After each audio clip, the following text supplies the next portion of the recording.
গেলে পাওয়া যাবে। এই সংক্রান্ত কয়েকটা কথা আপনাদের খেদমতে আরজ করব। আল্লাহ যদি তৌফিক দান করে উচ্চ আওয়াজে বলেন আমিন।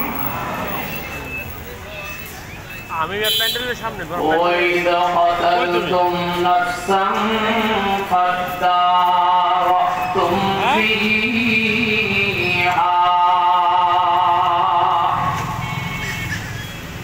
ওয়াল্লাহু মুখরিজুম মা কুনতুম তাকতুমুন। আল্লাহ তাআলা বলেন, এ মুহাম্মদ রাসূলুল্লাহ সাল্লাল্লাহু আলাইহি ওয়াসাল্লাম, ওই সময়টাকে আপনি মনে করেন যখন মুসা আলাইহিস সালামের কাছে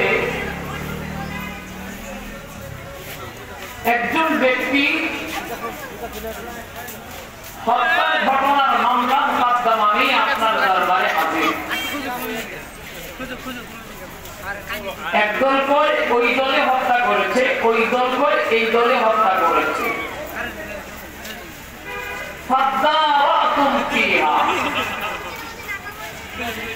একে অপরের উপরে হত্যার দায় চাপাবার জন্য ব্যস্ত। এই সিচুয়েশনে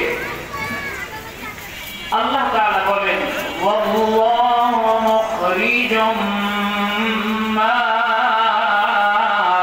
কুনতুম তাকতুমুন। আল্লাহ পাকের মঞ্জুরি হলো আল্লাহ তাআলা এই হত্যার আদ্যোপান্ত ঘটনার বিবরণটা মানুষের সামনে প্রকাশ করবে। চিৎকার করে বলেন সুবহানাল্লাহ। আল্লাহ চান খুনি যেন ওপেন হয়, খুনি যেন চিহ্নিত হয়, অপরাধী যেন মানুষের কাছে প্রকাশিত হয়। এটা আল্লাহ পাকের ফয়সালা। আমি আপনাদেরকে জিজ্ঞাসা করি,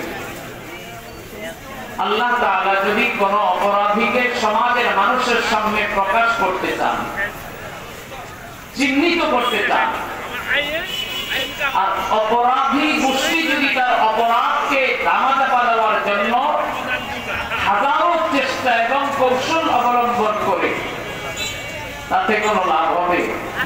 আওয়াজ দিয়ে বলেন না। যেমন ধরেন গত কয়েক বছর আগে